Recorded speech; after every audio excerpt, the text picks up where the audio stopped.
Hello everyone, welcome back to my YouTube channel victory beta. तो बच्चों, आइए आज के इस वीडियो के माध्यम से मैं आपको बताने वाला हूं एंजियोस्पर्म के बारे में। हाँ बच्चों, वही एंजियोस्पर्म जो प्लांट किंगडम का सबसे वेल डेवलप्ड पौधों का समूह है।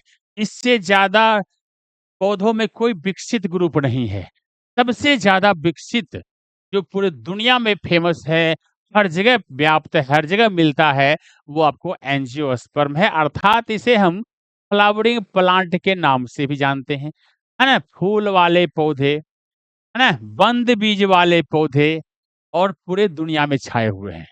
ठीक है। तो आज हम इसी एंजियोस्पर्म को आप लोगों के सामने रखने वाला हूँ, बताने वाला हूँ, सिखाने वाला हूँ बच्चों। तो आइए, है ना, शुरू से अंत तक जरूर देखो। शुरू से अंत तक देखने के बाद एंजियोस्पर्म का जो है डर है दिमाग में, क्या होगा, क्या-क्या है, क्या नहीं है, ये सारी दूर हो जाएगी आपकी। तो चलिए शुरुआत करता हूँ बच्चों, एंजियोस्पर्म।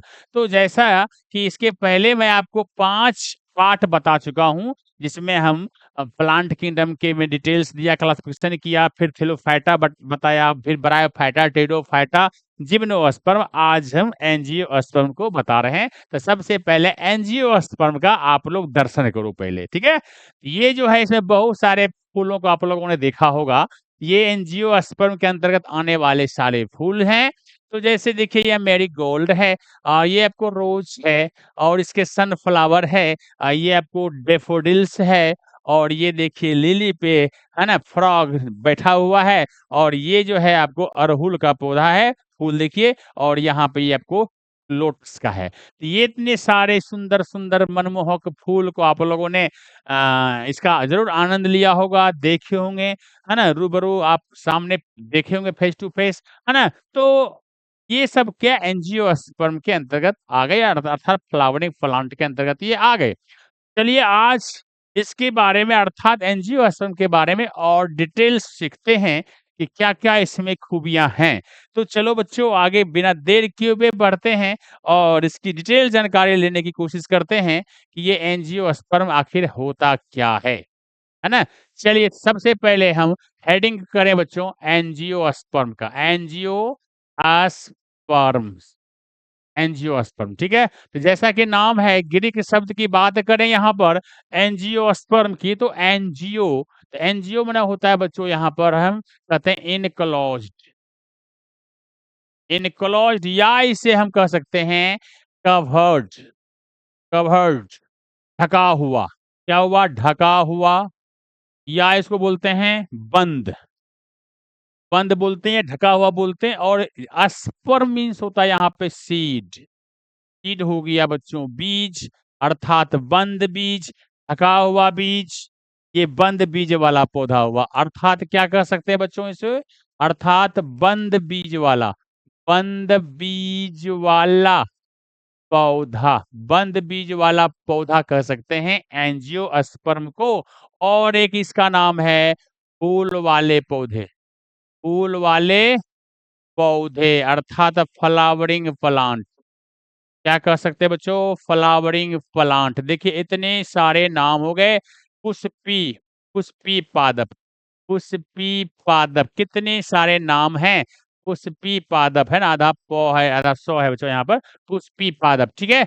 इतने सारे जो हो गए, है ना, ये सारे क्या हो गए? एंजियोस्पर्म हो गए। अगर इसकी जातियां की बात करोगे, पूरे दुनिया में इसकी जातियां तो 2,70,000, 2,70,000 जो है इसकी जातियां हैं। जहां जिम्नोस्पर्म 700 से लेके 900 जातियां था, तो वहीं पे जो एंजियोस्पर्म है वो 2,70,000 से प्लस है, ऊपर है। अगर हम डिवीजन की बात करते हैं, इसे किस डिवीजन में रखा गया है, तो इसे भी स्पर्मेटोफाइटा, फाइटा डिवीजन में रखा गया है, क्योंकि जिम्नोस्पर्म को भी इसी डिवीजन में रखा गया था। जिम्नोस्पर्म को भी और एंजियोस्पर्म को, दोनों को स्पर्मेटोफाइटा डिवीजन में रखा गया है। और ये फेनोडोगेमस के अंतर्गत आता है। अर्थात फेनोडोगेमस ये क्या है? फूल वाला पौधा है, बीज युक्त पौधा है, बीज इसमें प्रेज़ेंट होता है। मैंने प्लांट किंगडम को 2 भागों में बाँटा था, एक क्रिप्टोगैमस और फेनोगैमस। क्रिप्टोगैमस में थेलोफाइटा, बरोफाइटा और टेरोफाइटा आया और फेनोगैमस में जिम्नोस्पर्म और एंजियोस्पर्म आया। जिम्नोस्पर्म को बता चुका हूँ, आज एंजियोस्पर्म को बता रहा हूँ। चलिए, तो आज एंजियोस्पर्म के बारे में थोड़ा-सा यहाँ पे जानकारी लिए और ये डिवीज़न के बारे में पढ़े और जातियाँ पढ़े। अब मैंने कि इसके पहले बता चुका हूँ बच्चों, ये पौधों का सबसे डेवलप है, वेल डेवलप्ड है इसके। तो कुछ लक्षण मैं लेता हूँ, कुछ विशेषताएँ की बात करता हूँ, है ना? कुछ विशेषता करते हैं कि इसमें और खूबियाँ क्या-क्या है, तो समझने की कोशिश करो बच्चों। मैंने जैसा कि कहा कि ये सबसे ज़्यादा विकसित है। विकसित इसका मतलब है, जैसे पेड़-पौधे में ऐसा कुछ आया था थेलोफाइटा में, सुकाई था, थैलस था, कमज़ोर था। धीरे-धीरे बरोफाइटा आया। बरोफाइटा को बोलते हैं जल स्थलचर प्लांट किंगडम। तो कहने का मतलब वो धीरे-धीरे पानी से जम ही नहीं पाया, थोड़ा विकसित हुआ। लेकिन टेरोफाइटा जब आया तो वो ज़्यादा पानी से निकल के छायादार नम जगह पहाड़ों पर आना शुरू हो गया। फिर क्या कहते हैं, जिम्नोस्पर्म आया और डेवलप किया और जड़, तना, पत्ता सब विकसित हो गया। टेरोफाइटा में जो जड़, तना, पत्ता आ गया था, लेकिन पूर्ण विकसित नहीं हुआ था, तो उससे ज़्यादा विकसित हो गया जिम्नोस्पर्म। जिम्नोस्पर्म तो लंबे-लंबे वृक्ष हो गए, चीड़ का, देवदार का, है ना? सिकोया का, ये सब वृक्ष हो गए। और उसमें क्या था जिम्नोस्पर्म में, क्या कहते हैं वो बंद बीज वाला, खुला बीज वाला था। उसके जो बीज थे ना, वो खुले थे और इसके बंद थे। तो पहले उसको मैं बताना चाहूँगा कि लक्षण में ये खुले बीज वाले कैसे होते हैं और वो ये बंद बीज वाले कैसे होते हैं। जिम्नोस्पर्म खुला कैसे था, तो लक्षण बताने से पहले इसको समझिएगा। जैसे मान लो ये अंडाशय है, ये अंडाशय है, ठीक है? ये अंडाशय है और यहाँ पे बीजांड है, ठीक है? बीजांड है, तो बीजांड में ये अंडाशय भित्ति जो है, अंडाशय है, ये कवर कर लेगा और क्या करते हैं, यहाँ पे धीरे-धीरे क्या हुआ, कवर करेगा, मांस मांस बने गुजारा बनेगा और ये फल का निर्माण करेगा, फल भित्ति बन जाएगा, बीज आवरण बन जाएगा। और तो इसमें किसमें होता है, एंजियोस्पर्म होता है, अर्थात इसके अंदर होता है और ये कवर ऊपर से रहता है, ये बंद रहता है। लेकिन अगर हम बात करते हैं जिम्नोस्पर्म की जो पढ़े, उसमें क्या होता है, ये सब क्या, ये बीजांड है ना, बीजांड, ये कवर, ये सब चीज़ नहीं रहेगा, ये गायब रहेगा। क्या रहेगा, ये सब चीज़ नहीं रहेगा, ठीक है? ये सब चीज़ नहीं रहेगा, सीधे क्या होगा, बीजांड जो है वही बीज का रूप धारण कर लेगा, ठीक है ना? और नगण्य रहेगा, ऐसे रहेगा, इसमें कवर ये सब चीज़ नहीं रहेगा। तो ये खुला बीज इसका है, खुला बीज इसका है और ये क्या है, बंद बीज है। तो बंद बीज वाला हम पढ़ रहे हैं अभी, ठीक है? एक तो ये चीज़ आप दोनों में समझ गए, जिम्नोस्पर्म और एंजियोस्पर्म में क्या अंतर है। और लक्षण की बात करेंगे पहला, तो पहला लक्षण ये हम दे सकते हैं, इसमें जड़, विभिन्न प्रकार की जड़ें होती है, मूसला जड़ भी होती है, एडवेंटिशियस रूट्स जिसको कहते हैं टैप रूट और एडवेंटिशियस रूट्स, है ना? झकरा जड़ भी है, मतलब मुख्य रूप से 2 प्रकार का मूसला और अपस्थानिक जड़ जो होता है, अपस्थानिक, ये दोनों प्रकार की जड़ें होती है। कुछ जड़ें मूसला, कुछ झकरा टाइप का होता है ना? जैसे धान का पौधा है, गेहूँ का पौधा का जड़ देखो किस टाइप का है और उसके बाद आपको आम का, पीपल का, बरगद का इस प्रकार का है। ये सभी प्रकार की इसमें जड़ें मिलेगी। एक ही यहाँ बातें हो गई, जड़, तना, पत्ता इसका पूर्ण विकसित है। विभिन्न प्रकार की पत्तियों के आकार होते हैं, ठीक है? तना के विभिन्न प्रकार के आकार इसके होते हैं और इसमें जाइलम फ्लोएम अर्थात वेस्कुलर बंडल जो होता है ना, वेस्कुलर टिश्यू संवहन ऊतक वेल डेवलप होता है। जितना डेवलप करना चाहिए, विकसित होना चाहिए, सारे इसमें हैं और जाइलम फ्लोएम अपना अच्छा खासा काम करता है। जिम्नोस्पर्म में भी ये काम कर रहा था, लेकिन इसमें थोड़ा बेहतर ढंग से काम करता है, पूर्ण विकसित ढंग से काम करता है और विभिन्न प्रकार के वातावरण को, जो इसके जो एंजियोस्पर्म में आने वाले जितने भी पत्ते होंगे, है ना, पेड़-पौधे, ये ठंडी, गर्मी, आंधी-तूफान सबको सहन करने की क्षमता रखता है और अपना जीवन यापन करता है, ठीक है? ये हो गए। उसके बाद आपको ये पौधे जो हैं, आपको अगर पोषण की बात करते हैं, तो इसमें जो पेड़-पौधे हैं, पोषण जो मेन-मेन बातें जो आपको मुख्य बताया, और कुछ चीज़ें हैं जो मैं ले लेता हूँ। ये आपको स्वपोषी तो होते ही होते हैं, स्वपोषित होते ही हैं, स्वपोषी एवं अपरपोषी होते हैं। अपरपोषी, स्वपोषित इतने भी हरे पौधे हैं, सर परपोषी हो ही गया। साथ-साथ में परपोषी के रूप में इंसेक्टिवोरस है ये। क्या है बच्चों? इंसेक्टिवोरस है, वोरस प्लांट है, कीटभक्षी पौधा है। कीटभक्षी पौधा भी इसमें मिलता है। कीटभक्षी पौधा मिलता है। एग्ज़ाम्पल के तौर पे आप ले सकते हो पिचर प्लांट। पिचर प्लांट क्या ले सकते हैं बच्चों? पिचर प्लांट ले सकते हैं। घटपर्णी इसको बोलते हैं, घटपर्णी, ठीक है? घटपर्णी।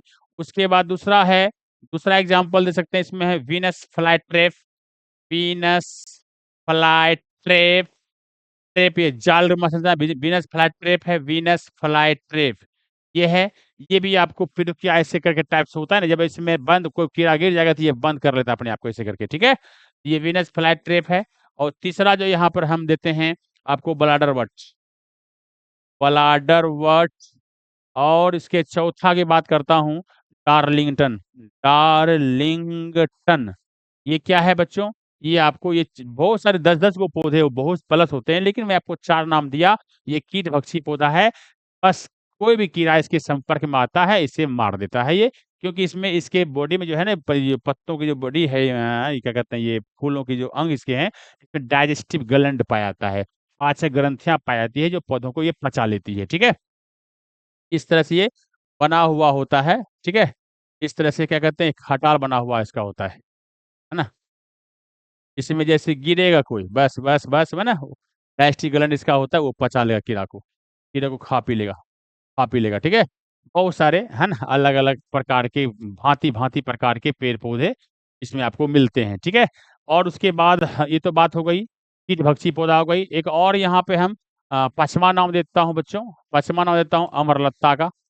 अमरलत्ता कसकटा इसको बोलते हैं, कसकटा। कसकटा ये क्या होता है कि ये परपोषी होते हैं, अर्थात ये वाला सिस्टम से अलग है। ये चौथा नंबर नहीं दे सकते, 5वां नंबर नहीं दे सकते हो, अर्थात ये परपोषी में जो है ना, ये सब नाम आएगा जो कि जीहल का पेड़ है, आम के पेड़ पे डाली पे लटका हुआ रहता है। अमरलत्ता धागेनुमा संरचना इसकी होती है, ठीक है? ये भी आपको परपोषी हो गया, ठीक है? स्वपोषी में जितने भी पत्ते हरे हैं, बहुत सारे है ही। और ये भी पत्ता, इसका कुछ पत्ता हरा ही होता है, लेकिन ये इंसेक्टिवोरस है, ठीक है? ये बात हो गई। अब बात आगे करते हैं, है ना? ये दूसरी पॉइंट अगर बात करेंगे हम, तो ये कैसा होता है बच्चा? अ, ओशन की बात हो गई। और जहाँ मिलेगा कहाँ पर? अगर यहाँ पर स्थल की बात करते हैं, हैबिटेट की बात करते हैं, तो ये आपको हर जगह मिलेगा, जल, थल, है ना? वायु माने क्या कहते हैं, अर्धवायवीय भी होता है, अर्थात कुछ ज़मीन पे, कुछ ऊपर भी होता है, ठीक है? तो पहाड़ों पे भी मिलेगा। ज़्यादा नम जगह पे हर प्रकार के वातावरण में ये आपको देखने को मिलता है। ये तो हैबिटेट हो गई। जालम फोलम इसमें मिलेगा, अर्थात संवहन बंडल प्रेजेंट होगा, संवहन तक इसमें प्रेजेंट होगा, है?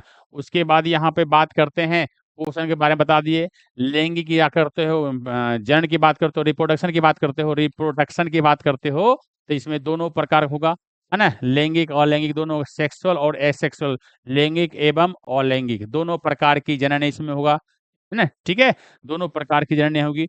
और कुछ इसमें से क्वेश्चन्स आते हैं बच्चों, है ना? तो ये आप समझ सकते हो कि इसमें ऐसे भी देखिए, समझिए, बीज बनता है, फल बनता है, फूल का निर्माण होता है। मतलब ये सारे इसके लक्षण हो गए जो हम लोग देखते हैं आराम से, चारों तरफ नज़र उठा के देखिए, तो क्या-क्या इसमें विशेषताएँ हैं। ये कॉमन बातें हैं। क्या इसमें जड़ होता है, तना होता है, पत्ता होता है, फल लगता है, फूल लगता है, बीज होता है, ये सब कुछ तो है ही। ये सब तो आम बात है ना? लेकिन जो मुख्य-मुख्य बातें मैं उसकी चर्चा कर देना चाहता हूँ लिखित रूप में। जनन इसमें दोनों प्रकार हो ही गया। अब इसमें एक होता है मुख्य रूप से कि फूल की बात हो रही है, फ्लावरिंग प्लांट की बात हो रही है, तो सबसे बड़ा फूल कौन है? सबसे बड़ा सबसे बड़ा फूल, इसको बोलेंगे बच्चों रेफलेशिया। रेफलेशिया बड़ा बदबूदार होता है, बहुत गंदा महकता है बच्चों, बहुत गंदा महकता है। इसमें मांसाहारी कीड़ा ही माने मक्खी ही आके इसमें पॉलिनेशन क्रिया करता है। दुनिया का सबसे बड़ा फूल कौन है बच्चों? रेफलेशिया। अब इसी में दुनिया का सबसे छोटा फूल कौन है? उल्फिया। उल्फिया। देखो, ये जो सबसे बड़ा फूल कौन था? सबसे बड़ा फूल रेफलेशिया, रेफलेशिया। और सबसे छोटा फूल जो है, छोटा की बात कर रहे हैं बच्चों, छोटा, है ना? तो वो होगा उल्फिया। उल्फिया, उल्फिया सबसे छोटा फूल हो गया। उल्फिया क्या हो गया? सबसे छोटा फूल, छोटा फूल। छोटा फूल में क्या हो गया बच्चा? उल्फिया। क्या हो गया? उल्फिया हो गया। ओके, चलते हैं। अब आगे बढ़ता हूँ। सबसे छोटा फूल हो गया। सबसे सबसे सबसे जो है लंबा फूल, सबसे लंबा फूल, देखो ध्यान से, इसी एंजियोस्पर्म से बचा आता है। सबसे कौन फूल? ऊँचा फूल, लंबा फूल देता है एमोर्फोफलस। ये क्लास 12th में भी आपको मिलेगा। एमोर्फोफेलस, इसको जिमीकंद भी बोलते हैं, जिमीकंद भी बोलते हैं बच्चों। और ये 6 फीट से ऊपर होता है। 6 फीट से ऊपर का फूल होता है बच्चों, अनुमान लगाओ 6 फीट का ऊपर फूल होगा। ठीक है, जिमीकंद लंबा होता है, हमसे भी लंबा होता है। मतलब मैं लगभग 6 फीट हूँ, लेकिन ये 6 फीट से ज़्यादा होता है। इसलिए दुनिया का सबसे लंबा फूल, ऊँचा फूल पूछेगा तो बोलिएगा एमोर्फोफिलस या जिमीकंद। सबसे बड़ा फूल की बात करोगे तो रेफ्लेसिया होता है, सबसे छोटा फूल की बात करोगे तो उल्फिया होता है। ठीक है, ये भी बात हो गई, इसमें जान गए। अब हम क्लासिफिकेशन की बात करेंगे बच्चों। क्लासिफिकेशन अर्थात यहाँ पे एंजियोस्पर्म को 2 भागों में बाँटा गया है। एंजियोस्पर्म को एंजियोस्पर्म इसको 2 भागों में डिवाइड किया गया है, इसको समझने की कोशिश करिएगा। एक तो बात किया है मोनोकॉट, एक को कहते हैं मोनोकॉट, एक को क्या बोलते हैं बच्चों? मोनोकॉट। मोनोकोटिलेडन्स भी कह सकते हैं। और ये होता है डाइकॉट, अर्थात एक बीज, ये होता है द्विबीज, एक एक बीजी और द्विबीजी भी, है ना? और एक मोनोकोट जो होता है, एक बीजपत्री जो होता है, इसमें क्या-क्या कुछ-कुछ जैसे एग्जांपल की बात करता हूँ, तो इसमें जो एग्जांपल होंगे, वो एग्जांपल होगा इसका मक्का होगा, चावल होगा, गेहूँ होगा, है ना? केला होगा। ये सब क्या है? एक बीजपत्री है। एक बीजपत्री पौधा है ये, एक बीजपत्री पौधा है आपको ये, आपको मक्का, चावल है, गेहूँ है, केला है, ठीक है? अब अरे द्विबीजपत्री हो जिसमें 2 दल पत्र होते हैं, ऐसे रगड़ने के बाद 2 टुकड़ा हो जाएगा, जैसे चना है, अरहर है, मटर है, खेसारी है, मूँग है, ये सब क्या है? डाइकोट में एग्ज़ाम्पल आएगा, है ना? चना आएगा, मटर आएगा, चना, मटर आएगा, उसके बाद खेसारी जो भी है, मूँग आएगा, अरहर आएगा, आम आएगा, ठीक है? ईटीसी ये सब क्या जितने भी दालें होते हैं ना, सब आपको द्विबीजपत्री पौधा होगा, ठीक है? ये तो हो गए एग्ज़ाम्पल, एक बीज से पकड़िएगा कि मोनोकॉट, डाइकॉट को। अब मैं कुछ और लक्षण बता रहा हूँ दूसरा, एक ये तरीका हो गया, एक तरीका एग्ज़ाम्पल से पकड़ लीजिएगा डाइकॉट, मोनोकॉट। अब मैं आपको एक जड़ के द्वारा कैसे पकड़िएगा किसी पौधा को दिखा के कि मोनोकॉट है कि डाइकॉट है, ये एंजियोस्पर्म की विशेषताएँ बता रहा हूँ, ठीक है? जैसे देखिए जड़ इसका जो बच्चा होगा ना, इसका जड़ इस तरफ से होगा, इसका कोई इसमें बॉस नहीं होगा, इसमें झकरा जड़ होगा। ये गेहूँ हो, मक्का हो, चावल हो, पौधा ऐसे निकालोगे ना, तो उखाड़ोगे तो ऐसे करके आपको नज़र आएगा, तो ये आपको हो गया चावल, गेहूँ, ठीक है? तो ये इस तरह से इसका जड़ होता है, समझिएगा मोनोकॉट है। और डाइकॉट में जो जड़ होता है बच्चा, एक बॉस होता है, एक बॉस होता है बड़ा-सा, ठीक है? एक बॉस होता है और उस बॉस में जो है ना? छोटे-छोटे, छोटे-छोटे डिवाइडर, है ना? छोटे-छोटे क्या होते हैं? छोटे-छोटे क्या होते हैं? ये आपको इस तरह से बना हुआ रहेगा, इसका पार्ट, है ना? अर्थात इसके ब्रांच निकलेंगे। क्या निकलेंगे बच्चों? ब्रांच निकलेंगे, ठीक है? और एक जो है, एक मेन पौधा इसमें तो होगा, मेन जड़ होबे करेगा और साथ में इसकी शाखाएँ निकलेगी, प्राथमिक, द्वितीयक, तृतीयक मूल टाइप का, ठीक है? उसमें निकलेगा उस ऐसे करके देखो ब्रांच निकल रहा है इसका, इसके ब्रांच निकल रहे हैं, ठीक है?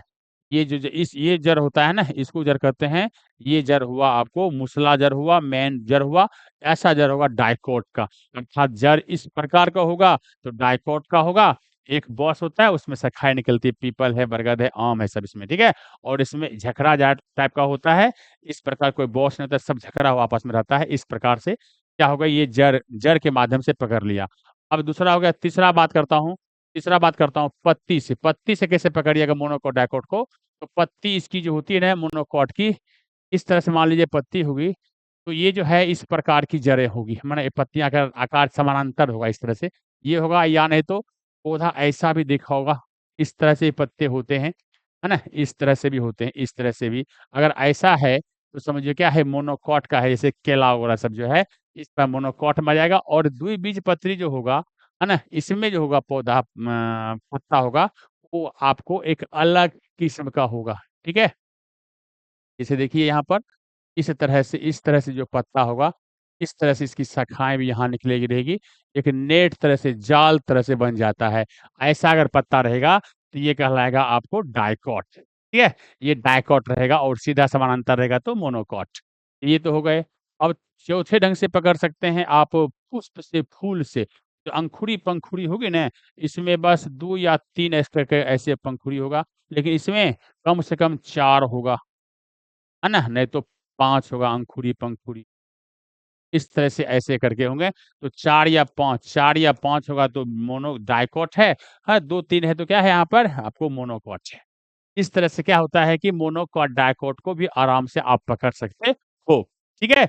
इस तरह से आराम से पकड़ सकते हैं, ये मोनोकोट डाइकोट हो गया, एंजियोस्पर्म के 2 पार्ट मोनोकोट डाइकोट और आगे जो है डिटेल से अगले अध्याय में आप लोग पढ़ेंगे कि मोनोकोट डाइकोट के अंतर्गत फैमिली भी आती है ना? जिसमें बहुत सारे फैमिली है दोनों में मोनोकोट डाइकोट में, जैसे सोलनेसी है, मालवेसी है, लिलिएसी है, रूटेसी है ना? ये सब जितने भी फैमिली होते हैं, तो 3 फैमिली के बारे में डिटेल से हमको पढ़ना है। वो जब वो अध्याय आएगा तो उसमें हम डिटेल से करेंगे, तो मैं आपको एंजियोस्पर्म को जो वेल डेवलप्ड पौधा है ना, उसके बारे में आज बताया कि ये मोनोकोट डाइकोट इसी के अंतर्गत आता है और उसमें विशेषताएँ जो होती हैं मैंने आपको बताया सबसे लंबा फूल क्या है, सबसे बड़ा फूल क्या है, सबसे छोटा फूल कौन है, ये इस जानकारी आपको मिला, कुछ इसके बारे में लक्षण मिला कि इसमें जड़, तना, पत्ता सभी प्रकार की चीज़ें वेल डेवलप्ड रूप में है ना? तो एंजियोस्पर्म के बारे में जानकारी आपको मिली, ठीक है? तो नेक्स्ट डे जो बच्चों है, को जो है अब हम आगे क्या करेंगे, चूँकि ये फूल बारे में है ना, चूँकि ये फूल के बारे में पढ़ना है। अभी डिटेल इसका हुआ नहीं है, एंजियोस्पर्म के अंतर्गत हम क्या करेंगे, मुख्य रूप से फूल वाला आता है, तो फूल या इसको बोलते हैं पुष्प, क्या बोलते हैं बच्चों? फूल या पुष्प, जिसको अंग्रेजी में बोलते हैं फ्लावर। तो नेक्स्ट वीडियो में बच्चों एंजियोस्पर्म को अभी और बताएँगे, है ना? नेक्स्ट वीडियो में आपको फ्लावर के बारे में फूल के बारे में बताऊँगा, इसका डिटेल्स बताऊँगा, इसको देखना ना भूलना। शुरू से अंत तक ज़रूर आपको शुरू देखोगे तो अंत करने की आपको पूरा 100% आपका मन करेगा क्योंकि बहुत अच्छी-अच्छी बातें इसमें है। इसमें हम कैलिक्स पढ़ेंगे, कोरला पढ़ेंगे, पुष्पासन पढ़ेंगे, है ना? पिस्टिल है, कार्पेल है, स्टामेन है, जिम्नोस्पर्म जाइनोसियम है, एंडोसियम है, हर प्रकार की चीज़ों को पढ़ेंगे। फिगर के माध्यम से, फूल के माध्यम से एक-एक चीज़ के बारे में आपको बताऊँगा। आप उसे देखना निश्चित ना भूलें। जो क्लास 11th के बच्चे हैं, जो नहीं देखे आपके दोस्त वगैरह, उसको ज़रूर भेजिए, उसको लिंक भेजिए और चैनल का नाम बताइए, बच्चे देखेंगे और जुड़ेंगे। ऑफ़लाइन हमारा चलता है और ऑनलाइन। ऑनलाइन भी लगभग-लगभग कोशिश कर रहा हूँ जल्दी आने का, लेकिन क्लास 12 के बच्चे के लिए है ना ऑनलाइन जो है लाइव अक्सर मैं 8 सवा 8 बजे आता हूँ। क्लास 12 11th के बच्चे कभी-कभी आता हूँ, लेकिन ये अपलोड वीडियो दे रहा हूँ ताकि आप लोग देखो और इसके जो प्लांट किंगडम है बच्चों, इसका जो है प्लेलिस्ट में आपको सब मिल जाएगा। प्लांट किंगडम का 1, 2, 3 से लेके ये आपकी छठा पार्ट है ये 5 पार्ट आपको मिल चुका है इसके पहले। तो जो बच्चे नहीं देखे हैं, उसे शुरू से अंत तक देखिए और जो किसी प्रकार की कोई समस्या इस समय बातें हो, तो ज़रूर कमेंट द्वारा बताइए, ताकि मैं आपको नेक्स्ट वीडियो में आपका नाम लेते हुए उसकी चर्चा मैं करूँगा। ठीक है बच्चों? आज इतना ही, मिलता हूँ नेक्स्ट वीडियो में। ओके, तब तक बाय-बाय। या हेलो।